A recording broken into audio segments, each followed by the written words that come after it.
कल देश रामनवमी का त्योहार मनाएगा और इसके लिए देश के अलग अलग हिस्सों में जोरदार तैयारियां चल रही हैं। बंगाल भी इससे अछूता नहीं है। वहां भी रामनवमी पर बीजेपी से लेकर विश्व हिंदू परिषद और तमाम जो हिंदुवादी संगठन हैं जोरदार तैयारियां कर रहे हैं। कलकत्ता हाईकोर्ट से हावड़ा में जो परंपरागत रूट है उस पर रामनवमी का जुलूस निकालने का अब आदेश जारी होने के बाद, अनुमति मिलने के बाद रामनवमी को लेकर हिंदुवादी संगठन और ज्यादा उत्साहित है। लेकिन हाईकोर्ट ने कहा है रामनवमी तो मनेगी पर शर्तों के साथ। इसी तरह कोलकाता में रामनवमी मनाई जाएगी लेकिन वहां प्रशासन की तरफ से कुछ शर्तें लगा दी गई हैं। हालांकि सुनकर यकीनन कुछ अजीब सा लगता है कि प्रभु राम के ही देश में रामनवमी के मौके पर निकलने वाले जुलूस के लिए शर्तें लगाई जा रही हैं। आखिर ऐसा क्यों करना पड़ रहा है? इस पर पहले से ही सियासत उबल रही है। इसके बाद रामनवमी मनाने के लिए अब जो शर्तें सामने आ रही हैं, असल में बीजेपी से लेकर हिंदुवादी संगठनों ने पूरे बंगाल में भव्य तरीके से रामनवमी मनाने का ऐलान कर दिया था। इस ऐलान के बाद ममता बनर्जी ने रामनवमी की आड़ में बीजेपी पर दंगे भड़काने की साजिश रचने का आरोप लगा दिया था। कई जगहों पर रामनवमी मनाने की इजाजत नहीं मिलने की भी खबर सामने आई। हावड़ा में भी परंपरागत रूट से रामनवमी जुलूस को पहले इजाजत नहीं दी गई। इसी के बाद हिंदुवादी संगठन कलकत्ता हाईकोर्ट पहुंचे, अदालत का दरवाजा खटखटाया और फिर वहां से इजाजत मिली उन्हें। ऐसे में बीजेपी के अलावा हिंदुवादी संगठन हैं, आरोप लगा रहे हैं बंगाल सरकार राम विरोधी है। रामनवमी मनाने से देश के हिंदुओं को बंगाल सरकार रोकना चाहती है। हालांकि ममता बनर्जी की पार्टी कह रही है बीजेपी राम का नाम लेकर दंगे भड़काने और उकसाने का काम कर रही है।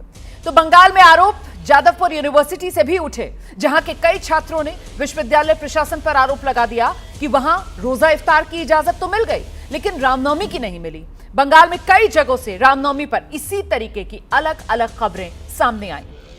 कुल मिलाकर बंगाल के ज्यादातर हिस्से अभी हाई अलर्ट पर, वहां पर सुरक्षा के भारी भरकम इंतजाम किए गए हैं और इसके पीछे रामनवमी पर बंगाल की पुरानी घटनाएं और इतिहास है। उन पर आगे चर्चा करेंगे, लेकिन बात सिर्फ और सिर्फ बंगाल तक ही सीमित नहीं है। महाराष्ट्र से लेकर उत्तर प्रदेश और बिहार में भी तमाम जगहों पर रामनवमी के दौरान भारी भरकम फोर्स तैनाती की गई है ताकि कोई उपद्रव और हिंसा ना हो। तो क्या गंगा जमुनी तहजीब की बात करने वाले इस देश में ऐसा होना चाहिए? आखिर हर त्योहार क्यों टेंशन और तकरार? क्या इसके बिना देश में त्योहार मुश्किल हो गए हैं मनाने? चर्चा का सिलसिला शुरू करेंगे, लेकिन पहले सियासी वार और पलटवार जरा देखिए आप।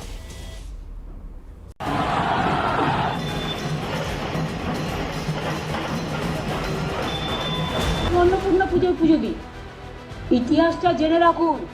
যারা মিছিলের নাম করে দাঙ্গা করেন অস্ত্রশস্ত্র নিয়ে, আপনিও সিস্টেম অনুযায়ী নিশ্চয়ই করতে পারবেন পুলিশের রেস্ট্রিকশন মেনে। অন্য এলাকায় গিয়ে হামলা করা আপনার কাজ নয়। हिंदू रामनवमी सालों से मनाते आ रही है, इस बार भी मनाएगी। ममता बनर्जी की हिम्मत नहीं है वो बंद करे। हमारी रिलीजियस परफॉर्मेंस करने का पूरा अधिकार है, छीनने का कोशिश कर रहा है ममता पुलिस। रामनवमी में पालन में कोई तकलीफ एक स्थान पर नहीं है। हिंदू मुस्लिम को विभाजन के लिए एक कोशिश जारी है। ये चाहते हैं कि हिंदुओं के त्योहार पे हिंदुओं को ही जिम्मेदार ठहराया जाए और ये सुनियोजित तरीके से खुद जो है यहाँ पे दंगा कराने की बात करते हैं। जुलूस नहीं निकले इसलिए जगह जगह दंगा फसाद कराया जा रहा है और उसी को बहाना लेके पुलिस रोकने का प्रयास कर रहा है।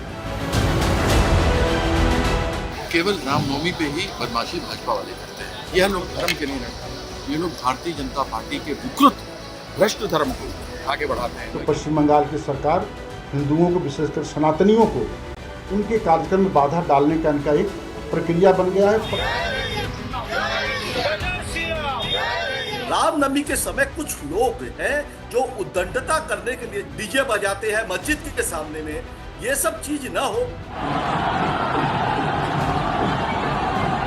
भगवान राम जाने जाते हैं अपनी मर्यादा के लिए, तो उनकी रामनवमी मर्यादा के अनुसार बनाने की छूट भी होनी चाहिए, पर नियमों के अंतर्गत।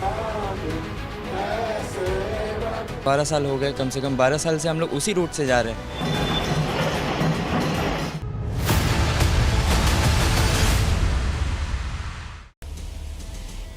मैं आपका परिचय करा देती हूँ। खास मेहमानों का पैनल इस वक्त हमारे साथ मौजूद है। स्टूडियो में आप देख रहे हैं हमारे साथ प्रदीप भंडारी जी, प्रवक्ता हैं बीजेपी के, वो यहाँ पर मौजूद हैं। साथ ही हमारे साथ आचार्य विक्रमादित्य, हिंदू धर्मगुरु, स्टूडियो में मौजूद हैं, और फजील अहमद साहब, इस्लामिक स्कॉलर भी हमारे साथ यहाँ स्टूडियो में मौजूद हैं। साथ ही टीएमसी की तरफ से स्वयं पुरोहित जी, टीएमसी के नेता हमारे साथ जुड़ रहे हैं, और रोहन मित्रा, कांग्रेस के प्रवक्ता भी हमारे साथ मौजूद है। बहुत स्वागत आप सभी का। मैं सबसे पहले स्वयं पुरोहित जी आप ही के पास आ रही हूं, और मैं आपसे जानना चाहती हूं सर, बंगाल, रामनवमी, त्योहार, ऐसे में त्योहार पर ये तकरार और तनाव क्यों? तकरार और तनाव ये जो करना कौन कर रहा है ये भी आपको देखना है। देखिए, राम मंदिर को, भगवान श्री राम को किसने अपने राजनीतिक के लिए हथियार के रूप में उपयोग किया है? किसने पूरे कलकत्ता शहर के अंदर में बैनर में एक तरफ अपनी फोटो और एक तरफ भगवान श्री राम की फोटो लगाई है? देखिए, आपको बता देता हूं, कलकत्ता में राम मंदिर सेंट्रल एवेन्यू में सबसे पुराना राम मंदिर है, प्राचीन राम मंदिर। और जोड़ा साकू के जो विधायक है हमारे विवेक गुप्ता, वो प्रत्येक वर्ष वहां अपने एरिया में वहां पे जुलूस निकालते हैं, और शांति प्रिय तरीके से जुलूस निकलती है। ठीक है, देखिए, जुलूस निकल रही है, सैकड़ों तक की तादाद में पूरे राज्य के अंदर में जुलूस निकलेगी, पूरे राज्य के अंदर में। मगर उसके बावजूद कुछ एक जगह है जहां पे पिछले 2-3 साल में कहीं कहीं कोई अड़चने आई, तो उसको प्रशासन को अगर अपने कंट्रोल करने के लिए, उनको रूट को कुछ चेंजेस करने के लिए कहा गया कि यहाँ सकड़ी गली है, यहाँ बस्ती है, या डीजे को आप थोड़ा सीमित मात्रा में बजाएं, तो वो उन्होंने बोला कि हम नहीं मानेंगे, और वो हाई कोर्ट में चले गए। हाई कोर्ट में क्या हुआ? हाई कोर्ट ने उन्हें जो ऑर्डर दिया उसमें लिखा गया कि आप जो 500 लोगों को लेके जाएंगे, उन 500 लोगों के बाकायदा आइडेंटिटी कार्ड आपको बनाकर देने हैं, आधार कार्ड के साथ में। तो ये तो हाई कोर्ट का ऑर्डर है, इसमें राज्य सरकार क्या करेगी? इसके अलावा मैं आपको एक बात और बता देता हूँ, भगवान श्री राम सबके हैं, इसका राजनीतिकरण जो लोग राम के नाम का चंदा खा चुके हैं वैसे लोग कर रहे हैं, उनसे सावधान होना है, उन लोगों से समझना है। देखिए, हमारी दीदी कहती है धर्म अपना अपना, उत्सव सबका। ठीक है, स्वयं जी आपने यहाँ पर जितनी बातें रखी सर, उनका जवाब ले लेती हूँ। देखिए, बीजेपी के प्रवक्ता प्रदीप भंडारी हमारे साथ यहाँ स्टूडियो में हैं। आपके निशाने पर सीधे सीधे बीजेपी है, और आपने यहाँ पर बीजेपी को ये कहकर कटघरे में खड़ा कर दिया है प्रदीप भंडारी कि बीजेपी राम का नाम, सियासत का काम। आइए देखिए, ये ममता बनर्जी अपनी फोटोएं इस तरीके की लगाए तो ये सेक्युलरिज्म है, जिसमें ये नमाज पढ़ रही है ममता बनर्जी जी, तो इनके लिए ये सब कुछ सेक्युलरिज्म है। और अगर हम जय श्री राम बोले तो इनके लिए कम्युनल हो जाता है। यही दिक्कत है बंगाल के अंदर। दरअसल बात रोमाना जी है कि बंगाल में ऐसी स्थितियां क्यों उत्पन्न होती है कि जब भी कोई हिंदू त्योहार होता है तो ये हिंदुओं के ऊपर ही रिस्ट्रिक्शन लगाते हैं, जो पत्थरबाजी करता है उसके ऊपर रिस्ट्रिक्शन नहीं लगाते। दुर्गा विसर्जन में 2017 के अंदर ये लोग गए थे कलकत्ता हाईकोर्ट में। कलकत्ता हाईकोर्ट ने इनको फटकार लगाई थी और बोला था जब भी हिंदू त्योहार होता है हिंदू मुसलमान क्यों करने की कोशिश करते हो। कलकत्ता के अंदर दुर्गा विसर्जन के अंदर किस तरीके से रैडिकल लोगों ने विसर्जन के पंडाल को तहस नहस कर दिया था, ममता बनर्जी ने अभी तक उन पर कार्रवाई नहीं करी है। बड़ी बात रोमाना जी ये है, 2018 में हिंदुओं के ऊपर हमला होता है, 2019 में आसनसोल में हिंदुओं के ऊपर रामनवमी हमला होता है, 2023 में हावड़ा में बंगाल में हिंदुओं के ऊपर हमला होता है, 2024 में मुर्शिदाबाद में हमला होता है। हमने बनाए, जरा चला दीजिए। ये जो गिना रहे हैं ना, 2018 से खासतौर से जो सिलसिला चला है, किस तरीके से वो जुलूस, हिंदुओं के जुलूस, हिंदुओं के त्योहार पर्व, और वहां पर हमले होते हैं, वो मैं दर्शकों को दिखा दूंगी। लेकिन बड़ी बात जो आप रखना चाह रहे हैं वो जल्दी से रख दीजिए, फिर मैं दोबारा बड़ी बात यही कहना चाह रहा हूं कि क्या ये नो-गो एरिया है क्या हिंदुओं के लिए? और क्या कभी ममता बनर्जी ने मुहर्रम के ऊपर इस तरीके के रिस्ट्रिक्शंस लगवाए? इस तरीके की सरकार का, ये 10 सेकंड में बात अपनी करूंगा, उन्होंने 2.5 मिनट तक बोला। देखिए, आज बंगाल के अंदर रोमाना जी साफ हो चुका है, ममता बनर्जी जिसने सनातन को गंदा धर्म बोला, महाकुंभ को मृत्यु कुंभ बोला, जो लंदन के अंदर जो है अपने जा रही थी जब बंगाल जल रहा था, आज बंगाल का व्यक्ति बोल रहा है तोमार बाड़ी, आमार बाड़ी, मोता बाड़ी, समस्त हिंदू एक हो। और इसीलिए इनको चिढ़ हो चुकी है कि हर हिंदू जो है वो आज एक हो चुका है। ये 30% को खुश करने के लिए हिंदी में भी बता दीजिए ना, ये जो नारा अभी लगाया है, तुम्हारा घर तुम्हार बाड़ी है, इसका ये हमार बाड़ी। हर बंगाल का हिंदू कह रहे भले तुम्हारा घर हो, भले मेरा घर हो, या किसी का भी घर हो, हम सब हिंदू एक है, हम सब रामनवमी मनाएंगे। अगर ये 30% को खुश करना चाहती करे, 1.5 करोड़ से ज्यादा हिंदू जो है वो रामनवमी बनाने वाले 200 ज्यादा, ये इनको चिढ़ मच। ठीक है, स्वयं पुरोहित जी आइए, आपने यहां पर अभी कहा कि साहब ये जो है वो सिर्फ राम के नाम पर सियासत करते हैं। रामनवमी का मौका, पोस्टर में एक तरफ प्रभु श्री राम की तस्वीर, दूसरी तरफ इनके नेताओं की तस्वीर। यहां पर प्रदीप भंडारी ने वो तस्वीर दिखा दी जिसमें ममता बनर्जी जो है वो सर ढककर बाकायदा वो दुपट्टा जिस तरीके से नमाज और मुसल्ले पर बैठने के लिए बांधा जाता है उस तरीके से वो सर ढककर नजर आ रही हैं। लग रहा है कि वो बस नमाज ही पढ़ने जा रही हैं। तो सवाल ये उठता है सर कि क्या ममता बनर्जी ये जब करती हैं, इफ्तार पार्टियों में जाती हैं या मुस्लिम समुदाय के बीच जाती हैं, तो वो तुष्टीकरण की राजनीति कर रही होती हैं? और ये क्या दिखा रहे हैं आप, ये बताइए, मुझे समझ में नहीं आ रहा है। आप जो वीडियो दिखा रहे हैं मैं दिखा रहा हूँ। हाँ, ये वीडियो परसों का ममता बनर्जी के पेज पे मिल जाएगा आपको। अच्छा। पश्चिम बंगाल में शीतला मंदिर में ममता बनर्जी गई है। अच्छा, मंदिर में गई। भारतीय जनता पार्टी के चश्मे से नहीं दिख। सुनिए, इन्होंने जो रमजान के महीने में गई। अरे बीच में मत बोलो भाई, बीच में मत बोलो, तुम्हारे बीच में मैं नहीं बोला। देखिए ये जो मैं दिखाया हूं, कल बसंती पूजा थी। पश्चिम बंगाल की संस्कृति इनको नहीं पता है। हाँ। यह माँ काली की धरती है। हाँ। यहाँ बंगाल में कल चैत्र मास में बसंती पूजा, जैसे हम लोग दुर्गा पूजा में महासप्तमी मनाते हैं, बंगाल में बसंती पूजा का पालन बाहर घर में किया जाता है। अच्छा। मगर इनको इनसे कुछ लेना देना नहीं है। ये इस बारे में बात नहीं करेंगे। दीदी वो पूजा करने गई है, वो इनको दिखाई नहीं देता है। इनको दिख रहा है कि रमजान में, अरे भाई रमजान में भी जाती है, क्रिसमस में भी, गिरजाघर में भी जाती है, गुरुद्वारे में भी मेरी दीदी जाती है। मेरी दीदी अगर जरूरत पड़े तो हर किसी, देखिए गरीब से गरीब के घर में भी जाती है। नहीं तो रामनवमी से दीदी को क्या दिक्कत है? सवाल ये है कि रामनवमी प्रभु राम का नाम, क्योंकि बीजेपी जोर शोर से प्रभु राम का नाम लेती है, इसी वजह से ममता बनर्जी जो हैं वो श्री राम के नाम से फासला बनाए रखना चाहती हैं। क्या राम के नाम से दीदी को क्या दिक्कत है? ये मैसेज जाता है ना बार बार। कोई जय श्री राम के नारे लगाते हैं तो ममता बनर्जी कहती है मुझे चिढ़ाने के लिए नारे लगा रहे हैं। जी, ये 30 अप्रैल, हाँ। आज 30 अप्रैल को, आगामी 30 अप्रैल को अक्षय तृतीया के दिन पश्चिम बंगाल में पूरी की तर्ज पर सबसे बड़ा मंदिर बनने जा रहा है भगवान जगन्नाथ का। ठीक। आप दक्षिणेश्वर मंदिर जाइए, आप कालीघाट का मंदिर जाइए, जाके देखिए सैकड़ों करोड़ों रुपया खर्चा करके उनका जीर्णोद्धार किया गया है। ये इनको नहीं दिख रहा है। मंदिरों पे जो काम होता है वो नहीं दिखता है, क्योंकि इनको राजनीति करनी है भगवान श्री राम पर। ठीक है। क्या पश्चिम बंगाल के अंदर में दुर्गा पूजा में जब 80,000 मैं जवाब ले रही हूँ उन मंडलियों को, ठीक है, नहीं क्या प्रदीप भंडारी ममता बनर्जी को एंटी हिंदू दिखा रहे हैं? जल्दी से 10 सेकंड में अपनी बात पूरी कीजिए। 10 सेकंड में 80,000 रुपए, 80,000 रुपए में मैं सीधा सवाल करिए कि 80,000 रुपए जब दुर्गा पूजा कमेटियों को दिया जाता है, इनके नेता शुभेंदु अधिकारी कोर्ट पे जाते हैं, पिटीशन फाइल करते हैं कि इनको ये पैसा क्यों दिया जा रहा है। अच्छा, पिटीशन फाइल होती है कोर्ट के अंदर में। हाँ। और ये हिंदू धर्म की बात कर रहे हैं, हिंदू धर्म के रक्षक की बात कर रहे हैं। ये आपने बड़ा आरोप लगा दिया रोहित, ये आपने बड़ा आरोप लगा दिया स्वयं जी, क्योंकि मुझे लगता है या तो प्रदीप भंडारी कह रहे हैं आप झूठ बोल रहे हैं। मैं प्रदीप भंडारी के पास चलूंगी, वो कह रहे हैं कि साहब ये सिर्फ और सिर्फ जानबूझकर ममता बनर्जी को एंटी हिंदू दिखा रहे हैं। ममता बनर्जी जब दुर्गा उत्सव होता है, दुर्गा पंडालों के लिए 80 हजार रुपए देती हैं, तो फिर शुभेंदु अधिकारी अदालत चले जाते हैं। उनको क्यों दर्द होता है अगर ममता बनर्जी दुर्गा पंडाल के लिए 80,000 रुपए देती है? तो ये झूठ बोल रहे हैं। इनने अभी तक आपके शो पे ये जवाब नहीं दिया क्या मुहर्रम पे ऐसे इनने रिस्ट्रिक्शन लगाए? देखिए मेरे बीच में बोल रहे हैं, अब इनको चुप कराइए। एक मिनट स्वयं जी आपका पॉइंट चला गया सर, दर्शक ने सुन लिया। अब घबराएंगे जैसे मैं बोलना शुरू करूंगा, सरकार की तरफ से दुर्गा पंडालों को 80 हजार रुपए दिया गया और शुभेंदु अधिकारी बीजेपी नेता ने उसके विरोध में अदालत का दरवाजा खटखटाया। आपका ये पॉइंट गया, अब इस पर जवाब प्रदीप भंडारी देंगे। प्रदीप जी आइए। देखिए मैं बड़ी बात इनसे कह रहा हूँ। हाँ। इन्होंने अभी तक नहीं बताया, ये घुमा रहे, गोलमोल कर रहे हैं, इनके मुंह से जय श्री राम नहीं निकला। ममता बनर्जी पंडाल को 80,000 देने के विरोध में, अरे हम विरोधी, हम तो चाहते 1.5 लाख रुपए दिए जाए, हम तो कहते 2 लाख रुपए दिए जाए। पर जब दुर्गा पंडालों के ऊपर हमला होता है, क्यों नहीं है अपने तुष्टीकरण के वोट के पीछे कार्रवाई करती है? जवाब देंगे, क्यों नहीं करती है? मैं इनका एक्सपोज करता हूं। इनके विधायक है हुमायूं कबीर। हुमायूं कबीर कहते हैं कि हम बंगाल के अंदर एक और बाबरी मस्जिद बनाना चाहते हैं। इनके विधायक है जो कहते हैं भागीरथी नदी के अंदर हिंदुओं को ढा देंगे। इनकी ममता बनर्जी कहती है सनातन धर्म गंदा धर्म है। इनकी ममता बनर्जी को जय श्री राम से चिढ़ होती है। मैं वापस से चैलेंज करना चाहता हूं रोमाना जी, आप अपनी पूरी रिसर्च टीम को उठा के देख लीजिए, क्या कभी इन्होंने मुहर्रम के ऊपर रिस्ट्रिक्शन लगाने की बात करी जब जुलूस जाता है? क्यों रामनवमी का रूट चेंज करते हैं? क्यों हिंदुओं के ऊपर इससे रिस्ट्रिक्शन लगाते हैं? क्यों? क्योंकि ये हिंदुओं को धूमिल करना चाहते हैं। हमेशा ममता बनर्जी यही करती है कि रामनवमी पर ये पहले दंगा करवाएंगी,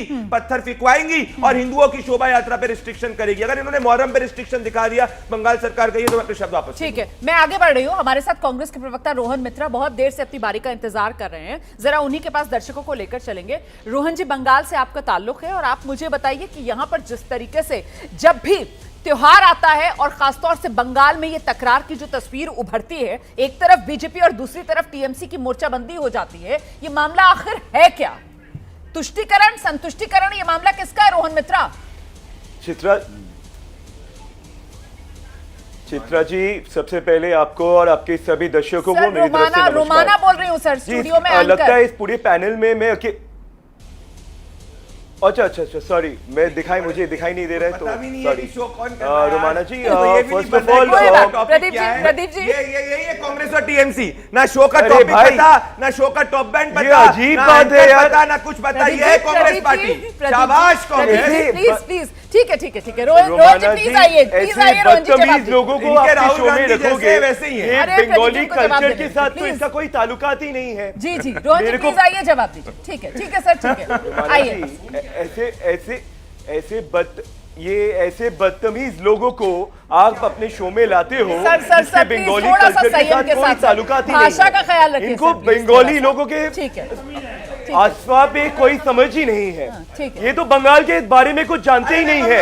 ये इतना देर से, देखिए, मैं जब बात कर रहा हूँ इतने चिल्ला रहे हैं, ये कैसे बात करेंगे? आपसे ज्यादा जानता हूं, कैसे मैं बात, बंगाल का कैसे जवाई जाहिल लोग के साथ बात करने की डिबेट करेंगे? अरे भाई, मुझे पता है। दूसरे लोगों को बोलने दो पहले, चिल्लाओ मत। मेरे साथ प्लीज रोहन मित्रा को ले आइए स्क्रीन पर, ताकि रोहन मित्रा अपनी बात रख सके। अरे कौन सा कल्चर से हो तुम? प्रदीप जी की आवाज नहीं जा रही है। रोहन मित्रा जी, आप प्लीज अपनी बात रखिए। बंगाल में क्या जानते हो बंगाली के बारे में? आपकी आवाज जा रही है। रोहन मित्रा जी, अपनी बात रखिए। ये तो अजीब बात है। अरे ऐसे कैसे बात रखेंगे जब चिल्ला रहे आपके? मैं क्या उनके जब बात कर रहे थे मैं कुछ बोला? फर्स्ट ऑफ ऑल मैडम, बात सुनिए। आज बंगाल में अन्नपूर्णा पूजा था, कोई कुछ बोला इसको लेके? हम लोग जब दुर्गा पूजा करते हैं, ये बोल रहे हैं दुर्गा पूजा का हिस्ट्री के बारे में इनको पता है? दुर्गा पूजा कौन करते हैं? दुर्गा पूजा हम लोग का सबसे बड़ा फेस्टिवल है। जब से 2019 साल से बीजेपी ने बंगाल में जीतने लगा, तब से बंगाल में ये सब नाटक होने लगा है। ये अजीब, एकदम बेशरम लोग हैं। क्या बोले? ये हुमायूं कबीर का बात बोल रहा था। मैडम आप देखिए, 2019 में मुर्शिदाबाद में बीजेपी का कैंडिडेट कौन था? एक बात देखिए ना, हुमायूं कबीर बीजेपी का कैंडिडेट था, तो अब ये आदमी आइडियोलॉजिकली ठीक था। ये तो हुमायूं कबीर 2014 से हिंदू लोग के खिलाफ है, तो जब बीजेपी को जरूरत था हुमायूं कबीर को अपना पार्टी में ले लिया। और शुभेंदु अधिकारी का बात कर रहे हैं, 2020 साल से तो शुभेंदु अधिकारी तृणमूल में था। उस दिन वो सनातन धर्म को लेके क्या बोल रहा था, वो हिंदू को लेके क्या बोल रहा था, दिखाइए आपके चैनल में। आज बाबुल सुप्रियो जो 2017, 2018, 2019 जो रामनवमी का फेस था आसनसोल में, वो क्या कर रहा था? वो आज तृणमूल का फेस बन गया, तृणमूल का मंत्री बन गया। तो कौन सा आइडियोलॉजी का बात कर रहे हैं ये लोग? कौन सा धर्म का बात कर रहे हैं? ये लोगों को सिर्फ पावर चाहिए। रोहन मित्रा जी, आपने बात जो है वो बड़ी करारी कही है सर। रोहन मित्रा जी, आपने बात जो है वो बड़ी करारी और बड़ी खरी बात कही है कि साहब आइडियोलॉजी के लिहाज से आप दोनों को ही कहीं ना कहीं कटघरे में खड़ा कर रहे हैं कि ये जिन नेताओं के नाम ले रहे हैं, ये सारे वो नेता हैं जो कहीं ना कहीं सत्ता के यार के तौर पर अपनी पहचान रखते हैं। जहां इनको लगता है कि इनका फायदा हो रहा है, वहीं पर ये पाला बदलकर चले जाते हैं। आइए जल्दी से जवाब दीजिए, उसके बाद मैं विनोद बंसल जी के पास आ रही हूं और बाकी मेहमान इंतजार कर रहे हैं। अगर कोई रावण की 30 सेकंड नहीं 20 सेकंड, अगर कोई रावण की सेना को छोड़ के प्रभु श्री राम की सेना में आएगा तो प्रभु श्री राम की सेना के संस्कार के हिसाब से रहेगा। जब ये हुमायूं कबीर टीएमसी के अंदर गए, हिंदुओं को गाली बकना चालू कर गए। जब भारतीय जनता पार्टी के अंदर थे तो उनके संस्कार क्या थे सब जानते। पर मेरी बात सुनिए, इन्होंने बोला कि दुर्गा पूजा की बात करते हैं बंगाली। अरे भूल गए, महालय के बाद में प्रभु श्री राम ने मां दुर्गा की पूजा करी थी और जय श्री राम को आप बंगाल के कल्चर से अलग करना चाहते हो। पता नहीं है कि प्रभु श्री राम को क्या बोलते हैं? ठीक, कमल नयन तक बोला जाता है, कुछ नहीं पता इनको बंगाल की संस्कृति के बारे में। रोहन मित्रा को कितना बंगाल के बारे में जानकारी है, इस पर मेरी बहस नहीं है, लेकिन फिलहाल मुझे लगता है विनोद बंसल जी को लेकर आइए जरा चर्चा में। मना किया है। ठीक है रोहन जी, बाकी मेहमानों को आ रही हूँ आपके पास, आ रही हूँ मैं विनोद बंसल जी के पास जा रही हूँ। विनोद बंसल जी, मुझे ये बताइए ना यहाँ पर कि ये जो रोक लगाई थी पहले ममता सरकार की तरफ से, आप ही लोग गए ना फिर हाईकोर्ट? जी, आप लोग हाईकोर्ट गए सर। वहां पर अभी स्वयं पुरोहित ये कह रहे थे कि भाई हमने प्रशासनिक वजहों के कारण रोक लगवाई, और अल्टीमेटली जब ये हाईकोर्ट गए तो फिर वहां से भी अपना समूह लेकर ही वापस आना पड़ा। मतलब जुलूस संख्या सिर्फ 500 लोगों की होगी जो निकाल सकते हैं, हाथ में किसी तरीके का हथियार नहीं होगा, गदा जो उठाएंगे वो भी प्लास्टिक की होनी चाहिए। ये वो तमाम शर्तें हैं जो हाईकोर्ट की तरफ से लगा दी गई हैं। तो इन पे इनको खुशी हो रही है, दुख हो रहा है, ये मैं जानना चाहता हूँ। वो कह रहे हैं कि हम तो सहूलियत के लिए दूसरा रूट बनवा कर दे रहे थे, ये लोग जिद में जानबूझकर ये लोग गए, हाईकोर्ट का दरवाजा खटखटाया और देखो हाईकोर्ट ने भी कह दिया कि 500 से ज्यादा लोग नहीं होने चाहिए, सबके आधार और पैन जमा कराओ, सबकी शिनाख्त सामने करो। वो कह रहे हैं अब इसमें तो हमारा कोई लेना देना ही नहीं, कोर्ट गए थे और कोर्ट ने इनको रास्ता दिखा दिया। देखिए रोमाना जी, मुझे सबसे पहले तो आपको कल रामनवमी की शुभकामनाएं, आपको और आपके सभी पैनलिस्टों को, और अग्रिम शुभकामनाएं सभी को पूर्व संध्या पर। और दूसरी बात मैं कहना चाहता हूं, देखिए कि ये तो हिंदू समाज का दुर्भाग्य है कि बंगाल की धरा जिसके कण कण में, रोम रोम में माँ दुर्गा का जयकारा गूंजता था, जय श्री राम के नारे गूंजते थे, आज वो जिहादियों के कब्जे में आ गया है। और जो ममता है वो कहीं हिंदुओं पर नहीं बल्कि कहीं जिहादियों पर बरस रही है। खैर कोई बात नहीं, लेकिन अच्छी बात ये है कि कम से कम आपके आज शो में उसके प्रवक्ता इस बात को एग्री कर रहे हैं कि हाँ ममता जी वहाँ उस मंदिर में भी गई थी, उस मंदिर में भी गई थी, वहाँ भी गई थी, और हमने इनको भी ऐसा पैसा दिया था, ऐसा दिया। अब कम से कम ये नहीं कह रहे कि मैंने मस्जिदों को, मुअज्जमों को, मौलवियों को पैसे दिए थे। अब ये इतना साहस किसी को कहने को नहीं है। नहीं, वो तो कहते हैं हम सेकुलर, हम सब नहीं, लेकिन कह रहे हैं हम इफ्तार पार्टी में जाते हैं तो फिर वो कह रहे हैं कि देखो हम तो बसंत पूजा थी परसों और ममता बनर्जी मंदिर में भी गई। लेकिन तो आरोप ये लगाते हैं कि आप लोग कहते हैं कि ममता बनर्जी जो है वो एंटी हिंदू है, जबकि वो कह रहे हैं कि ममता एंटी हिंदू नहीं है, ममता तो सारे धर्मों का उसी तरीके से सम्मान करती है। यही तो स्वयं पुरोहित ने कहा। पिछले 4-5 सालों में ये परिवर्तन आया है। कभी 5 साल पहले का कोई रिकॉर्ड में चैलेंज करता हूँ, कभी किसी ने देखा हो कि ममता जी किसी मंदिर में गई है, किसी धार्मिक आयोजन में गई है, मैंने तो ये बदलाव आप कह रहे हैं 4-5 साल में ही आया, अब आया है। देखिए क्या है कि हिंदू समाज जब जाग रहा है, आप देखिए पहली बार थोड़ी हुआ है, रामनवमी की शोभा यात्रा में पिछले 5 वर्ष से लगातार हम हाईकोर्ट जा रहे हैं। आप बोलिए कि आखिरकार क्यों क्या हो रहा है? 5 साल से 5 साल से लगातार हम हाईकोर्ट जा रहे हैं, तब जाकर परमिशन मिल रही है। अच्छा, हाईकोर्ट कोर्ट जाकर के कोर्ट से परमिशन मिल रही है। और सिर्फ रामनवमी नहीं है, हनुमान जन्मोत्सव की बात हो या अपने दुर्गाष्टमी, पिछली बार तो दुर्गा पूजा के लिए भी हमें हाईकोर्ट जाना पड़ा था क्योंकि उस दिन वो क्या आ गया था, कोई मुसलमानों का त्योहार आया था। तो आप देखिए कि क्या त्योहार मनाना भी बंगाल में प्रतिबंधित हो गया क्या? अब ये मान लो हमारे ऊपर रेस्ट्रिक्शन लगा दिया तो इनको बड़ी खुशी हो रही है। कोई बात नहीं, आप खुश हो जाओ, हम तो निकालेंगे। वो खुश नहीं, वो कह रहे हैं तो कोर्ट ने लगा, अब हमारा कोई लेना देना ना, लेना देना तो है ना। इन्हीं के अटॉर्नी जनरल तो कहा था कि नहीं निकलनी चाहिए, ये तो निकलनी नहीं चाहिए। अब मैं कहता हूँ कोई बात नहीं, आप रेस्ट्रिक्शन लगा दिया ना आपने, अब हमारी शक्ति देखना। ठीक है, एक सेकंड, हम पूरे बंगाल के अंदर हजारों स्थानों पर ये रामनवमी की शोभा यात्रा निकालेंगे। इसमें कोई रोक नहीं सकता हिंदू समाज को। हिंदू समाज को रोकने का, टोकने का और उस पर प्रतिबंध लगाने की कोशिश बहुत हो गई। अब बंगाल की धरा जाग चुकी है। मैं कहता हूँ बंगाल का हर क्षेत्र जो है ना, कल आप देखिए कि हजारों स्थानों पर लगेगा। अभी मैंने स्वयं जी वो कह रहे हैं कि साहब आपको खुशी हो रही है, सबको मानेंगे, आपकी तरह नहीं है, खुशी हो रही है, आपकी तरह नहीं है। रोक लगाई है। अरे आप चुनौती दे रहे हैं, आपका डीएनए है, हमारा नहीं है भाई। हम किसी को चैलेंज नहीं देते, हम तो चुनौती दे रहे हैं कि हम निकाल के रहेंगे। आप 500 से ज्यादा नहीं निकालेंगे। एक सेकंड, एक मिनट, उन्होंने कहीं कहा कि 500 से ज्यादा निकालेंगे, आप क्यों बीच में कूद रहे हैं? एक मिनट रुक जाइए, प्लीज रुकिए, अपनी बारी का इंतजार कीजिए, मुझे स्वयं पुरोहित जी के पास जाना है। नहीं सर, मैं आ रही हूँ आपके पास, एक मिनट, आप अपनी बारी पर अपनी बात रखिएगा। स्वयं पुरोहित जी को लेकर आइए पहले। और स्वयं पुरोहित जी, मैं आपसे ये जानना चाहती हूँ सर कि जब भी हिंदू त्योहार आता है, यहां पर विश्व हिंदू परिषद की तरफ से, विनोद बंसल जी की तरफ से कहा गया कि साहब ये पहली बार नहीं हो रहा है, ये हर बार का सिलसिला बन चुका है कि हमारे त्योहार पर पश्चिम बंगाल ममता सरकार रोक लगाती है, अड़चन खड़ी करती है, हमको अदालत जाना पड़ता है।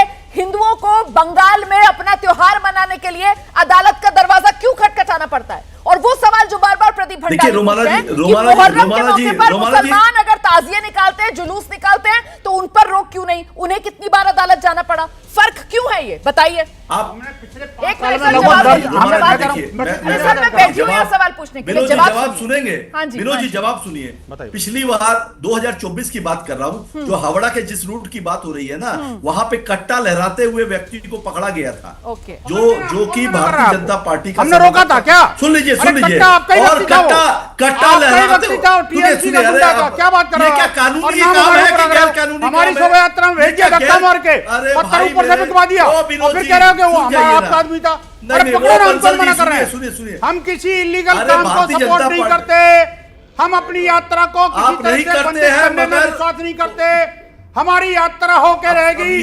दुनिया की कोई ताकत लगा दे, मुझे पूरे मेरे साथ लेकर आइए स्वयं पुरोहित जी को, मेरे साथ लेकर आइए स्वयं पुरोहित जी का जवाब लीजिए, उसके बाद मुझे आगे बढ़ना है और मेहमानों के पास अपनी बारी का इंतजार कर रहे हैं। स्वयं पुरोहित जी को लाइए मेरे साथ, आइए स्वयं पुरोहित जी जल्दी से जवाब दीजिए मेरे सवाल का।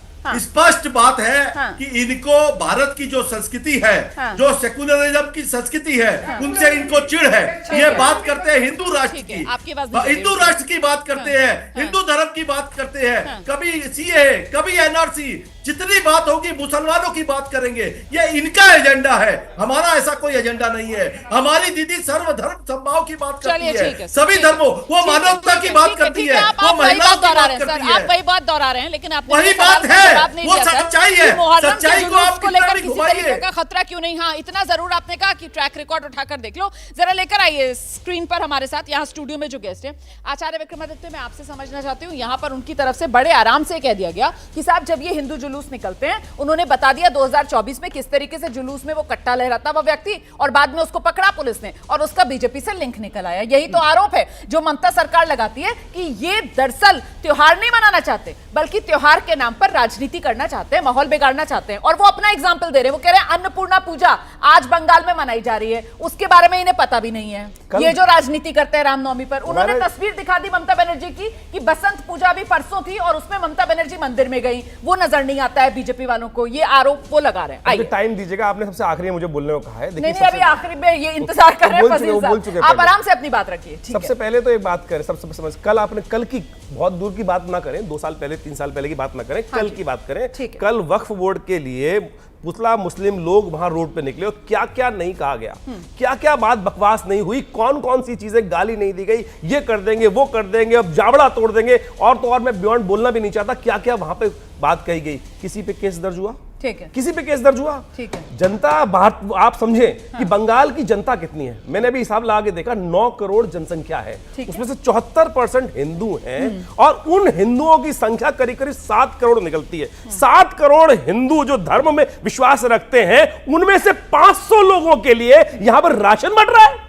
हिंदुस्तान के अंदर मतलब हिंदुओं को त्योहार मनाने के लिए राशन बंट रहा है क्या? राशन की लाइन लग रही है। ये बंगाल सरकार, मुझे बताइए, एक बार सुनिए हमारा जी, मैं बस सिर्फ ये आपको बता दूं कि ये हाईकोर्ट का फैसला है, तो जरा संभल कर फैसला है। मुझे बताइए ना, हिंदुओं को मुझे बताइए, राम किसी को मारते नहीं, राम किसी पे हमला नहीं करते, ना राम भक्त किसी पे हमला करता है। मुहर्रम के जुलूस से लेकर आप तमाम देख लीजिए कहां कहां किस किस प्रकार से हमला किया जाता है। आज तक इतिहास गवाह है कि राम मंदिर में जितने भी जुलूस निकले होंगे, राम के जुलूस निकले होंगे, हनुमान के जुलूस निकले होंगे, उन सब पर पथराव किसने किया, कहां किया? हिंदुस्तान के कोने कोने में। आज विचित्र विडंबना यह है, कश्मीर में राम भक्त जुलूस निकालने कोई दिक्कत नहीं है, लेकिन बंगाल में वक्फ बोर्ड का जुलूस निकलता है तो उसकी सरकारी सरपरस्ती दी जाती है। राम मंदिर के लिए राशन बंटने की स्थिति बच रही है। क्या स्थिति बची हुई है मुझे बताइए। कि आप एक प्रश्न सुनिएगा कि क्या मुसलमान इस्लाम धर्म के अंदर कोई काफिर खुदा की इबादत करे, नमाज पढ़े, क्या वो कबूल होगी?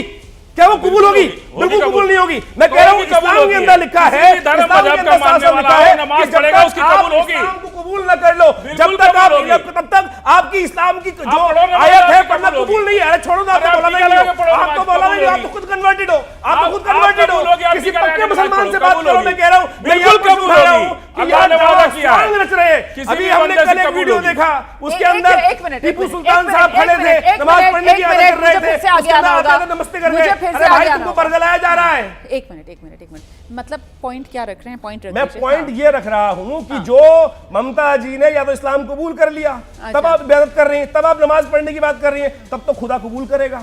और बिना इस्लाम को कबूल करे आप जो ये स्वांग रच रहे हो, तो मुझे बताओ ना, हमारे वो नमाज थोड़ी पढ़ी, वो उस तरीके से सर ढककर फिर ड्रामे कर रही है ना, फिर ड्रामे कर रही है, फिर ड्रामे कर रही है। क्यों पढ़ते भाई? ड्रामा हो रहा है। आप उसको ड्रामा कह सकते हैं, दूसरा पक्ष उसको सम्मान नहीं कर सकता। अगर आप खुदा की इबादत के सामने भी ड्रामे करके बैठी है, यानी मुंह घोर के बैठी है, किस लिए बैठी है? यानी खुदा कबूल कर ही नहीं रहा। मौलाना कहते हैं खुदा कबूल नहीं कर रहा। आपने अपनी बात पूरी कर ली, अब मैं इधर आ रही हूँ। एक मिनट सर, एक मिनट, इनकी बारी नहीं आ पाई, आपने सब कुछ सुन लिया। हाँ, अब अपनी सारी जो आपत्तियां वो दर्ज करा दीजिए। चलिए रुमाना जी, सबसे बड़ी बात यह है कि भाई इनकी लड़ाई, बीजेपी की लड़ाई किससे है? सरकार से है, ममता बनर्जी से। उसमें मुसलमान बीच में क्यों आ रहे हैं? आप मुहर्रम क्यों ला रहे हो बीच में? आप अपनी बात कहो ना, झगड़ा यही शुरू हो जाता है। भाई आपसे कोई मुसलमान आपको रोक रहा, कोई मुसलमान जाके कहा क्या क्या? दूसरी बात रुमाना जी, आप ठीक है एक नागरिक होकर नाते हम बोल रहे हैं, मुसलमान के नाते नहीं बोल रहे। सड़क बनी है लोगों के चलने के लिए, आप उस पर 8 घंटा 10 घंटा यात्रा निकालेंगे, आप जो है एम्बुलेंस रुक जाएगी, लोग मर जाएंगे। अरे सड़क मंदिर आपको सुना ना, आपके पास दोबारा जाऊंगी। आप कह चुके ना, आप कह चुके उनके, आप कर दीजिएगा, आप विरोध कर दीजिएगा। मेरे साथ लेकर आइए स्पीकर, मेरे साथ लेकर आइए फजील साहब को। चिल्ला रहे थे जितना ये चिल्ला रहे उतना हम तो नहीं चिल्ला रहे थे। अरे भाई सड़क पब्लिक के लिए है, एम्बुलेंस पे लोग जाएंगे, मर जाएंगे, सड़क जाम हो जाएगी। मेरे माइक की आवाज ऑन कर दीजिए। यात्रा क्यों निकालना? क्यों यात्रा निकाल? आप घर में पूजा कीजिए, मंदिर में पूजा कीजिए, किसी पार्क में पूजा कर लीजिए, कोई सार्वजनिक स्थान पर, सड़क पे क्यों पूजा करेंगे? सवाल इस बात का, सड़क लोगों के चलने के लिए है। एक सेकंड, यहाँ पर आपको मुद्दा समझ में आ रहा है क्या चर्चा हो रही है? यहाँ सड़क पर बैठकर पूजा की बात नहीं हो रही है। एक मिनट, चिल्लाइए मत प्लीज। चिल्लाते हैं ना तो किसी को समझ में नहीं आता। नहीं, मैं साइड नहीं ले रही हूँ सर, मेरी बात सुनिए पहले, आपसे ही सवाल पूछ रही हूँ मैं। नहीं प्लीज, आप अनकंफर्टेबल महसूस मत कीजिए। ये यात्रा निकल रही है, लगी है यात्रा पर रोक लगी है। नहीं, रोक नहीं लगी है सर, हाई कोर्ट ने इजाजत दे दी। यात्रा तो सर सड़क से ही होगी ना, गुजरना तो सड़क से ही होगा। निकल जाएंगे तो निकल जाएंगे सर। सड़क बंद करके यात्रा क्यों करेंगे? कौन बंद कर रहा है सर? वो तो जब जुलूस है तो जुलूस निकल जाएगा साथ है। और दूसरी बात, 500 लोगों को इजाजत दिया हाईकोर्ट। सुन लीजिए, आदिवासी रहते हैं, जैन रहते हैं, पारसी रहते हैं, बाबा साहब अम्बेडकर की जयंती पर शोभा यात्रा निकलती है। उस शोभा यात्रा की खासियत क्या है? वहाँ संविधान की कॉपी बांटी जाती है। वहाँ भी बाबा साहब पर पथराव कौन करता है? बाबा साहब की मूर्ति कौन तोड़ता है? बाबा साहब तो इस देश के ना हिंदू है ना मुसलमान है, वो तो एक महापुरुष है। बाबा साहब की इतनी मूर्ति आज भी, कल परसों टूटी है, 2 दिन पहले टूटी है, अभी भी टूट रही। जब भी मैं उस शोभा यात्रा में भी रहता हूँ, बाबा साहब की मूर्ति क्यों तोड़ते हैं? कौन तोड़ता है बताएं उसको। तो ये लॉ एंड ऑर्डर, ये लॉ एंड ऑर्डर का इशू है। अगर इस तरीके के हमले, ठीक है आप ये कह रहे हैं कि ये लॉ एंड ऑर्डर का इशू है, अगर इस तरीके के हमले। एक मिनट सर, मुझे प्रदीप भंडारी के पास आना है। प्रदीप जी, अब मेरा सवाल आपसे ये है कि साहब ये सारा का सारा निशाना ममता सरकार पर, कि ममता बनर्जी ये नहीं करने देती है, ममता बनर्जी वो नहीं करने देती है।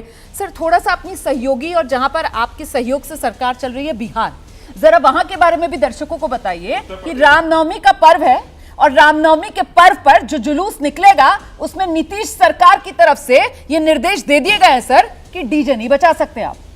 बिहार के अंदर रामनवमी के जुलूस में डीजे को इजाजत नहीं है, इस पर भी 2 बोल हो जाएं। जवाब देता हूं। हाँ जी, हाँ जी। बात यहाँ पे डीजे बजेगा नहीं बजेगा वो एक बात है, मैं यहाँ पे बात कर रहा हूँ freedom of movement article 19D की। तो सर इसी को लेकर तो सारा विरोध होता है कि साहब वो मस्जिदों के सामने रुक जाते हैं जुलूस लेकर, वहां पर जोर जोर से डीजे बजाते हैं, माहौल खराब होता है। रुमाना जी, रुमाना जी, क्या वहाँ पे किसी भी एरिया का, क्या किसी भी एरिया में,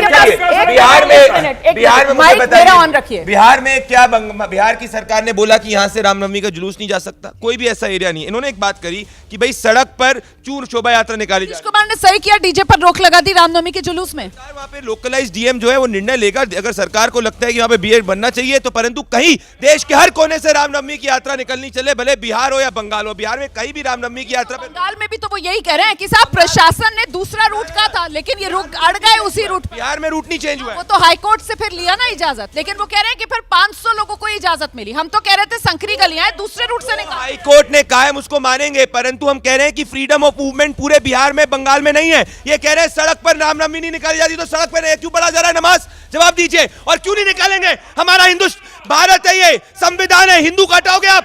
हिम्मत मत करना, हिंदू हर जगह से अपनी शोभा यात्रा निकालेगा, बंगाल के हर कोने से। हिम्मत मत करना, पाकिस्तान नहीं है, हिम्मत मत करना, निकालेंगे। अगर हिम्मत करी रोकने की आपने, कानूनी रूप सुनिए, कानून का पालन करते हुए शोभा यात्रा निकलेगी, हिम्मत मत करना रोकने की। हो गया, हो गया, हो गया, हो गया। ये क्या दिखा रहे हैं, क्या दिखा रहा हूं? तृणमूल कांग्रेस के मेंबर ऑफ पार्लियामेंट खुद ये कह रहे हैं कि इनके लोग जो है वो मॉब वायलेंस के अंदर एक्यूज्ड है और हम सेल्फ करेक्ट करेंगे। तो मैंने कहा दंगा करते टीएमसी वाले हिंदू को धूमिल करते हैं और खुद ये प्रयास करते हैं करने के लिए। इनके मैं जवाब लेती हूँ, 10 सेकंड लीजिए। ठीक है, ठीक है। कि भाई अभी तो हम 30% है बंगाल में, एक समय होगा कि हम मेजॉरिटी होंगे, तब हमारा जज होगा। तो ये धर्म के आधार पर बंगाल को एक पाकिस्तान बनाना, उसको आप धर्म सिखाएंगे? आपका पूरा शो 70% आपका शो हो गया। मुहर्रम में कब इनने रिस्ट्रिक्शन लगाए? मुहर्रम में एक बार बता दीजिए कब इनने रिस्ट्रिक्शन लगाए? मैं आप दोनों से कहना चाहती हूं, सबकी आवाज बंद कीजिए, सबकी आवाज बंद कीजिए, सबकी आवाज बंद कीजिए। चिल्लाने का मैच हो रहा है क्या? मतलब वो दर्शक अपने घर में बैठकर, अपने ड्राइंग रूम में बैठकर जो आप लोगों को सुन रहा है, मुझे लगता है अब तक उसने चैनल बदल दिया होगा। फजील साहब प्लीज, मैं आप दोनों को कह रही हूँ, मैं आप दोनों को कह रही हूँ, sir please, sir please, sir please, sir सबने बोला है बारी बारी, अपनी बारी पर सबने बोला है। कल होता है मुर्शिदाबाद में। स्क्रीन पर हमारे साथ टीएमसी के नेता स्वयं पुरोहित के पास मैं जाना चाह रही हूँ। मेरा पैनल मेरी आवाज सुन पा रहा है क्या? स्वयं पुरोहित जी, आपने सुना यहाँ पर बीजेपी की तरफ से कहा जा रहा है कि साहब ये जानबूझकर, वही आरोप सर लगाए जा रहे हैं। वो कह रहे हैं कि आप लोग जो हैं, अभी यहाँ पर कई एग्जाम्पल दे दिए गए कि वक्फ अमेंडमेंट बिल वो पास होता है तो फिर मुस्लिम समुदाय के लोग सड़क पर उतरे हैं। देश में और कहीं ऐसी तस्वीरें नहीं आई जिस तरीके से बंगाल, कोलकाता से सामने निकल कर आई कि मुस्लिम समुदाय के लोग नमाज के बाद इकट्ठा हुए, सड़क पर वहां पर नारेबाजी की, पुतले फूके गए, वहां पर जमकर विरोध प्रदर्शन हुआ। उसको लेकर कोई आपत्ति आप लोगों को नहीं होती है। लेकिन अगर हिंदू इकट्ठा हो जाए और हिंदू पर्व मना ले तो फिर आप लोगों को डर लगने लगता है कि कहीं हिंदू एकजुट ना हो जाए, हमारा वोट बैंक ना खिसक जाए। यही डर सताता है सर? नहीं रोमाना जी, नहीं, ऐसा नहीं है। हाँ। ये दोहरा मापदंड हमारा नहीं है, ये दोहरा मापदंड में आपको तस्वीर दिखा रहा हूं। ये तस्वीर में नरेंद्र मोदी जी किससे हाथ मिला रहे हैं? बांग्लादेश के जो बात कर रहे हैं, हिंदुस्तान में बांग्लादेश के जो अभी इंटरिम सरकार है, उनके जो मंत्री यूनुस खान है, उनके बारे में उनसे हाथ मिला करके आप क्या साबित करना चाह रहे हैं? नहीं सर, आप अचानक से सर बंगाल में जो मुद्दा है उससे अब आप बांग्लादेश और मोहम्मद यूनुस पर पहुंच गए सर। मैं समझ नहीं पा रही हूँ सर, आपको मैं तो सुनूंगी सर, लेकिन मेरे दर्शक को ये समझना चाहिए सर कि मैं सवाल क्या पूछ रही हूँ और आप जवाब क्या दे रहे हैं। दे दीजिए अब जवाब जो देना है आपको। रोमाना जी, क्रोनोलॉजी समझिए। बांग्लादेश में जो हिंदुओं को उत्पीड़न किया जा रहा है, यहाँ पर अब हिंदू भाई और पड़ोस में जो बांग्लादेश है वहाँ हिंदुओं का कत्लेआम हुआ, वहाँ के प्रधानमंत्री के साथ इस देश का प्रधानमंत्री हाथ मिलाता है। शर्म आनी चाहिए। हिंदू भाई की बात करते हैं, शर्म आनी चाहिए। प्रधानमंत्री पे बोल रहे हैं, प्रधानमंत्री ने कल हिंदू उत्पीड़न की बात करी, 8 बार से ज्यादा हिंदू उत्पीड़न की बात करी। कब इन्होंने ममता बनर्जी ने बोली? सुन तो लीजिए, कब बोली? आप सुन तो लीजिए, बैटिंग मत करिए, जो जान गया उसको आप बता दीजिए। कल वो जो 40 मिनट की मुलाकात हुई है, स्वयं पुरोहित जी प्लीज मेरी बात सुनिए सर। कल जो 40 मिनट की मुलाकात हुई है प्रधानमंत्री नरेंद्र मोदी की मोहम्मद यूनुस के साथ, उसमें आपको पता है भारत सरकार की तरफ से आपत्ति दर्ज करवाई गई है सर। भारत सरकार की तरफ से जो बांग्लादेश के अल्पसंख्यक हिंदू है सर, उनकी सुरक्षा को लेकर चिंता जताई गई है सर। अब आप ये चाह रहे हैं कि हिंदुस्तान जो है बांग्लादेश के हिंदुओं के लिए आवाज भी ना उठाए? क्या भारत को बांग्लादेश के हिंदुओं के लिए आवाज नहीं उठानी चाहिए? अगर बांग्लादेश के हिंदुओं के लिए आवाज उठाई जा रही है तो फिर टीएमसी को दर्द क्यों हो रहा है? स्वयं पुरोहित जी, टीएमसी को दर्द क्यों हो रहा है सर? आपको तकलीफ क्यों हो रही है सर? इंदिरा गांधी पर नहीं जाइए, इंदिरा गांधी पर नहीं जाइए सर। मेरे सवाल का जवाब दीजिए सर, इंदिरा गांधी पर नहीं जाइए। आप सवाल का जवाब ये है, सुनेगी ना आप? सुनेगी, आप चुप रहेगी तो मैं बोलूंगा। देखिए, आपको तकलीफ हो गई, आपकी हेडलाइन बंगाल पर है, बिहार में डीजे नहीं बजाने दिया जा रहा है। बिहार की हेडलाइन नहीं है, वहां डबल इंजन की सरकार है। बांग्लादेश में हिंदू हृदय सम्राट जो अपने आप को बोलते हैं विश्व गुरु, और इंदिरा गांधी ने 3 दिन में ऑपरेशन किया था, और वो व्यक्ति 8 महीने से 10 महीने से बांग्लादेश जल रहा है। वहां पे हिंदुओं के मंदिरों को तोड़ा गया। आज तक वहां का जो इस्कॉन का जो अधिकारी है, स्वयं पुरोहित जी, ठीक है स्वयं पुरोहित जी, स्वयं पुरोहित जी आप कह रहे हैं कि सर मुझे दिक्कत हो गई। स्वयं पुरोहित जी आप कह रहे हैं मुझे दिक्कत हो गई। आपको शायद सर पता नहीं है कि ये बिहार के अंदर डीजे पर बैन, ये सवाल मैंने ही पूछा है सर। स्वयं पुरोहित जी, स्वयं पुरोहित जी चिल्लाइए मत सर, चिल्लाइए मत, चिल्लाइए मत सर, चिल्लाइए मत सर। बहस में शामिल हो रहे हैं तो सुनकर जवाब देने की क्षमता रखिए सर। स्टूडियो में लोग सर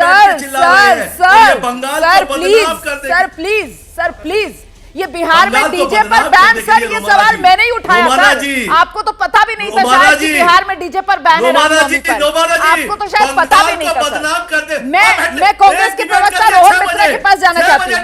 रोहन मित्रा जी को लेकर आइए हमारे साथ। स्क्रीन पर रोहन मित्रा जी को लेकर आइए हमारे साथ स्क्रीन पर। रोहन मित्रा जी, सवाल महत्वपूर्ण हो जाता है कि आखिर अरे मेरी नौकरी पर आ गए भाई साहब, मेरी नौकरी पूरी तरीके से सेफ है, आप अपनी राजनीति की चिंता कर लीजिए। वो राजनीति जिसके चक्कर में आप लोगों ने देश को कहां पहुंचा दिया सर। बड़ी शर्मिंदगी हमें होती है जब इस तरीके से स्टूडियो में खड़े होकर हमको हिंदू मुस्लिम वाली डिबेट करनी पड़ती है ना सर। तो एक हिंदुस्तानी नागरिक के नाते सर मुझे तो बहुत तकलीफ होती है, मैं ऑन रिकॉर्ड इस बात को कह रही हूं सर। मुझे लगता है कि कहां पर आप लोगों ने अपनी राजनीति के स्तर को पहुंचा दिया है कि हमको न्यूज में यहां पर खड़े होकर इस तरीके से हिंदू मुस्लिम करना पड़ता है। देश के नागरिक को नागरिक आप लोगों ने नहीं रहने दिया सर। हर किसी की पहचान आपने हिंदू में, मुसलमान में, ब्राह्मण में, दलित में, पिछड़े में, इसी में बांट के रख दिया सर। कोई हिंदुस्तानी आप लोगों ने इस देश में रहने नहीं दिया, बड़े अफसोस के साथ सर। सॉरी टू से, मुझे पता है आप लोगों को बहुत तकलीफ हो रही होगी, बहुत मिर्च लगी होगी आपको मेरी ये बात सुनकर, लेकिन ये हकीकत है। और यकीन मानिए सर, आप हिंदुस्तानियों को जब इस बात का एहसास होगा ना, तो आप सब लोगों को बहुत परेशानी होगी सर, क्योंकि हिंदुस्तानी जो है ना वो गिन गिन के आप सब लोगों से बदले लेगा। मैं रोहन मित्रा जी को लेकर आना चाह रही हूं इस चर्चा में, और मैं आपसे जानना चाहती हूं रोहन मित्रा जी कि आखिरकार ये सियासी पारा चढ़ाने के लिए इस तरीके से त्योहार के मौके पर आग में घी डालने का काम किया जाता है क्या? इसके लिए एक पार्टी या फिर दोनों पक्ष बराबर के जिम्मेदार? रोहन मित्रा। Romana ji, first of all मैं एक चीज बोलना चाहता हूँ कि हम लोग जब एक चैनल पे आते हैं, आपके बगल में जो लोग खड़े हुए हैं जो इतना चिल्ला रहे हैं, एक डिबेट है इधर पे, मैं अपना पार्टी को रिप्रेजेंट कर रहा हूं, मेरा जो बात करना है मैं करूंगा विदाउट शाउट, जिसके ऊपर बोलना नहीं है मेरे को। लेकिन जिस भाषा में, जिस तरीके से ये डिबेट ये लोग कर रहे हैं, ये शोभा नहीं देता जो बात आपने रखे। फर्स्ट ऑफ ऑल, बंगाल में आज तृणमूल का सरकार चल रहा है, सब धर्म को एक अंडर एक रूल में रहना चाहिए, कोई किसी को स्पेशल परमिशन नहीं लेना चाहिए। सही। ममता बनर्जी जिस दिन ईद के दिन रेड रोज चली जाती है और माथे में वो चादर लगा के वो जब वो स्टेज से मुसलमान लोग को बात करता है, वो गलत है। और एक ही चीज, जो लॉ एंड ऑर्डर का सिचुएशन बंगला, रोहन जी आइए अपनी बात रखिए। जो कल जो रामनवमी का उत्सव है उसमें गवर्नमेंट को अलाउ करना चाहिए। अगर उस उत्सव में, उस प्रोसेशन में कोई जो गलत काम करेगा, उसको आप जेल में डालो, उसके ऊपर मुकदमा करो, उसको सजा दो।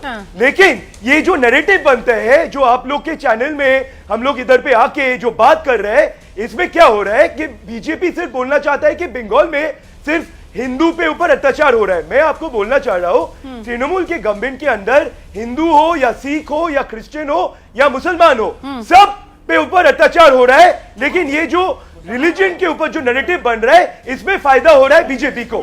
तो प्रॉब्लम है कि तृणमूल जो फेलियर्स गवर्नमेंट का है वो पूरी तरह के है। उसको आप जो बात कह रहे हैं, मैं प्रदीप भंडारी के पास लेकर चल रही हूं और प्रदीप भंडारी बताएंगे मुझे यहाँ पर, क्योंकि कांग्रेस ये आरोप लगा रही है कि साहब ये तो फिक्स्ड मैच खेल रहा है, बीजेपी वर्सेस टीएमसी, इनका फिक्स मैच चल रहा है। यहां पर कोई एक दूसरे की कमियों को उजागर नहीं करना चाहता, बस हिंदू मुस्लिम इन्हीं के नाम पर अपनी अपनी राजनीति करना चाहते हैं। बेचारे अधीर रंजन चौधरी ने ये बात करी थी, राहुल गांधी ने अधीर रंजन चौधरी को साइडलाइन कर दिया। उम्मीद करता हूं रोहन जी ने ऐसी बात करी है, रोहन जी बंगाल कांग्रेस से साइडलाइन ना हो जाए। मैं सिर्फ 10 सेकंड की बात करूंगा। इंडियन एक्सप्रेस का एडिटोरियल है कि हाईकोर्ट ने कहा था कि भाई दुर्गा विसर्जन पे कोई रिस्ट्रिक्शन नहीं होने चाहिए, मुहर्रम के दिन पे मुहर्रम भी हो, दुर्गा विसर्जन भी हो। उसके बावजूद बंगाल की सरकार ने दुर्गा विसर्जन पर रिस्ट्रिक्शन कर दिया था। मैं वापस से रोमाना जी दोहराऊंगा, एक इंस्टेंस बता दीजिए जब इन्होंने ये अपनी जो बंगाल की सरकार है तृणमूल कांग्रेस की, इन्होंने मुहर्रम के ऊपर रिस्ट्रिक्शन लगाया, उन्होंने दुर्गा विसर्जन पे लगा चुके। सरस्वती, 10 सेकंड बताऊंगा, जोगेश्वरी जवाब ही नहीं है ना उनके पास। जोगेश चंद्र चौधरी कॉलेज है जहां से ममता बनर्जी, बहुत इंपॉर्टेंट पॉइंट है, जोगेश चंद्र चौधरी कॉलेज है जहां से ममता बनर्जी खुद पढ़ी है, वहां सरस्वती पूजा तक नहीं बनाने दी गई। और ये फरवरी 2025 की बात है, क्योंकि तृणमूल कांग्रेस के एक मुस्लिम व्यक्ति ने कंप्लेन कर दी थी और 25 लोगों ने बोला कि हमें सरस्वती पूजा बनानी है। जोगेश चंद्र चौधरी कॉलेज जहां से ममता बनर्जी खुद पढ़ी, तो सरस्वती पूजा तक नहीं बनाने दी। तो आज बंगाल में ना दुर्गा पूजा बना सकते हैं, ना सरस्वती पूजा बना सकते हैं, ना रामनवमी बना सकते हैं। ये दिक्कत है। ठीक है, आइए विनोद बंसल जी। देखिए, हाँ, आ रही हूँ विनोद बंसल। देखिए, मैं ये कहना चाहता हूँ, देखिए कि ये जो रेस्ट्रिक्शन की बात कर रहे थे ना कि 500 का रेस्ट्रिक्शन प्लस रूट का रेस्ट्रिक्शन, वो हाईकोर्ट का है सर, उसको संभल कर जरा सा, क्योंकि अदालत मैं बिल्कुल संभल के बात कर रहा हूँ। मैं ये बात करना चाहता हूँ, आखिरकार रेस्ट्रिक्शन मानिए उच्च न्यायालय को क्यों लगाना पड़ा? चूंकि सरकार के एडीजे वहां जाकर के सीधा बोला उसने, प्रशासन ने हाथ खड़े कर दिए। हमने, हाँ, प्रशासन हाथ खड़े, और उन्होंने कहा इस रूट से नहीं, इस रूट से निकले। मैं पूछना चाहता हूं आखिरकार वो रूट कौन सा था? क्या पाकिस्तान में होते हुए जा रहे थे क्या हम? ये प्रश्न बहुत इंपॉर्टेंट है। आखिरकार क्या भारत के किसी भूभाग में हिंदुओं को जाने का अधिकार नहीं है क्या? उन्होंने संकरी गलियों का हवाला दिया कि भीड़ ज्यादा होती है संकरी गलियां, इसीलिए वो कह रहे हैं कि देखिए अल्टीमेटली क्या हुआ, हाईकोर्ट ने 500 लोगों की रिस्ट्रिक्शन लगा दी। नहीं, देखिए, वो रिस्ट्रिक्शन इनकी वजह से लगाई। मैं एक बात तो कहूं, देखिए हम लोग डिसिप्लिन ऑर्गेनाइजेशन है, विश्व हिंदू परिषद का, संघ परिवार के किसी भी ऑर्गेनाइजेशन का मैं दावा करता हूं। एक सेकंड, आप इतनी आराम से कह रहे हैं रिस्ट्रिक्शन इनकी वजह से लगाई, लेकिन हाईकोर्ट में आपके भी वकील थे ना सर, और हाईकोर्ट में दूसरा पक्ष भी आया, बिल्कुल, तो अदालत ने अपने विवेक से समझ करना सर कि साहब वाकई में वहां पर पतली गलियां, इतनी भीड़ पहुंचेगी वहां पर तो लॉ एंड ऑर्डर की सिचुएशन हो सकती है, इसी वजह से 500 लोगों की रिस्ट्रिक्शन लगाई होगी। प्रश्न पतली गली का नहीं था, ये प्रश्न पतली गली का नहीं है, प्रश्न है इनकी बात का। इन्होंने कहा ना कि रोड पे पूजा क्यों होनी चाहिए, आखिरकार उस मुस्लिम बस्ती बीच में कोई मजार आ गई, मंदिर आ गए तो उसके पीछे क्यों जाना चाहिए? मैं कहना चाहता हूँ आखिरकार क्या हिंदू को, मतलब आप ये कह रहे हैं वो हिंदू बस्ती थी इस वजह से वहां पर ये रोक लगी? नहीं, बस्ती थी इस वजह से। मैं ये कहना चाहता हूं कि आखिरकार शासन ये स्पष्ट करे कि जो रूट जो तय था उस रूट से निकालने में क्या दिक्कत थी? अल्टीमेटली वो रूट निकाला ना, जाइए ना सुप्रीम कोर्ट। अल्टीमेटली माननीय न्यायालय ने कहा ना कि उसी रूट से जाएगी, अल्टीमेटली तो उसी रूट से जा रहे हैं, लेकिन लोगों की मानना नहीं कर सकते। नहीं, कोई बात नहीं। अरे मैं कहता हूँ 500 है 5000 हो, उससे फर्क नहीं पड़ता। हम लोग डिसिप्लिन की तरह चलते हैं और राम जी का काम कर रहे हैं। अरे भाई राम जी का काम कर रहे हैं तो मर्यादा तो रहते ही हमेशा, कोई उत्पाती थोड़ी है। आपने बहुत अच्छी बात हम रहते हैं और रहेंगे, मर्यादा पुरुषोत्तम प्रभु राम। और अफसोस इस बात का होता है कि मर्यादा पुरुषोत्तम प्रभु राम का पर्व है और उसको मनाने के लिए भी जिस तरीके का सियासी माहौल बनता है, सबको सोचना चाहिए कि कैसे, किस तरीके से धर्म का अपमान हो रहा है और इसके लिए कौन जिम्मेदार है। कहीं ना कहीं सबको अपने गिरेबान में झांकना चाहिए। लेकिन आइए आप तो अलग ही लाइन लेकर चल रहे हैं कि साहब रास्ते पर क्यों सर? जुलूस तो रास्ते से ही निकलेगा। वो बात पिछली बार चीखू चिल्लाट के अंदर इसलिए कह रहा हूं, जुलूस तो सड़क से ही निकलेगा, जुलूस अपने घर में निकाल लेंगे। देखिए हम लोग जब हमको नमाज के लिए सरकार ने मना किया, हम तो नहीं हाथ तोबा मचाए, हम पढ़ लिए मस्जिद के अंदर। जिस अधिकार के सुन लीजिए पड़ेगा ना भाई, तो सड़क पे क्यों निकलेगा? आप भगवान पूजा ना करना है आपको, आपको मिलना है, आप ग्राउंड बुक कर लीजिए, मैरिज हॉल बुक कर लीजिए, और ये अपने हम 15 मिनट की नमाज नहीं पढ़ सकते जिस संविधान से, उसी संविधान से। आप क्यों नहीं चले जाते कोर्ट? आप दरवाजा खटखटा लीजिए, हम लोग कोर्ट जाते हैं, हमारे पास हम संविधान को मानने वाले हम सरकार की बात को मानते हैं। और ये कह रहे उत्तर प्रदेश में भी ऑर्डर हो गया है कि आप आधार कार्ड जमा कीजिए जो लोग जुलूस में जाएंगे। भाई सड़क जुलूस क्यों निकलेगा? हम नमाज नहीं पढ़ेंगे, आप जुलूस मत निकालिए। कोई सड़क पे नहीं। महाराष्ट्र, उत्तर प्रदेश, बिहार, हर जगह प्रशासन जो है वो अलर्ट पर है। समय मेरे पास आज इस चर्चा के लिए इतनी है। मैं दर्शकों को ये कहना चाहती हूँ कि सर्वधर्म संभाव, वसुधैव कुटुंबकम, यही हमारा भारत है, हमारे देश की ये पहचान है। लेकिन इस पहचान के बीच आज देश में रामनवमी से लेकर तमाम पर्व और त्योहारों में बार बार तनाव की खबरें आती हैं। त्योहारों पर सुरक्षा बढ़ानी पड़ रही है। अपने ही देश में तमाम जगहों को संवेदनशील कह दिया जाता है। त्योहार में कोर्ट से इजाजत लेनी पड़ रही है। क्या यही वो गंगा जमनी तहजीब है जिसकी दुहाई देते हम और आप थकते नहीं हैं? ऐसे माहौल के बीच हम अपने युवाओं को आखिर किस तरीके का संदेश दे रहे हैं? हम अपने आने वाली पीढ़ी को क्या सिखा रहे हैं और उन्हें क्या माहौल देकर हम जाना चाहते हैं? क्या ऐसे ही हमारा देश आगे बढ़ेगा? 2047 विकसित भारत का सपना है। क्या इस तरीके के तनाव के माहौल में भारत विकसित बनेगा? सोचिएगा जरूर। मेरी अपील है आपसे, निवेदन हाथ जोड़कर।